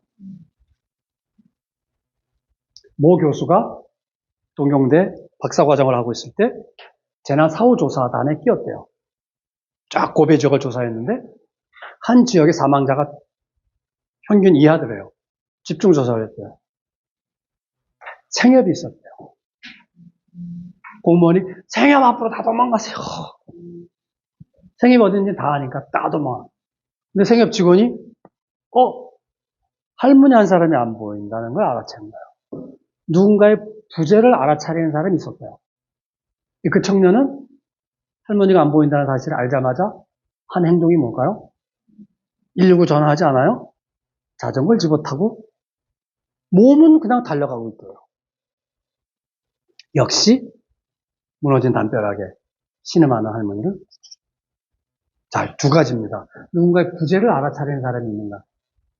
부재를 알아차렸을 때 몸이 움직이는가? 그 할머니와 그 청년은 어떤 관계였다? 일주일에 두세 번 배달 가면서 맨날 담벼락 양지 밑에서 벼째고 있던 할머니. 가면 안쓰러워서 두세 마디 나눴던 신뢰관계가 형성된 사람. 여러분, 재난은 신뢰관계가 내 생명을 지킵니다. 신뢰관계는요, 좋은 사람과의 관계가 신뢰관계라고 얘기하지 않아요. 꼴보기 싫어도 저 인간 또 시작이다. 근데 술 두 잔 먹이면 괜찮아. 예측 가능하면 신뢰 가능하다. 이 예측 가능성은요, 자주 만나고 저 인간 원래 그래. 이런 정보가 없으면 예측 가능하지 않거든요. 결국은 마을이라고 하는 대면 관계와 친밀한 관계, 거기서 공공의 과제를 함께 공론을 벌일 수 있는 시민적 민주주의가 통용되는 관계가 결국은 재난사회에 통과하게 하는 유일한 부활의 방수다. 우리는 그걸 10년 전부터 준비하고 있습니다. 지금 잠깐 주춤하지만 희망을 놓지 말고 가야 됩니다. 이 연사. 네, 마치겠습니다.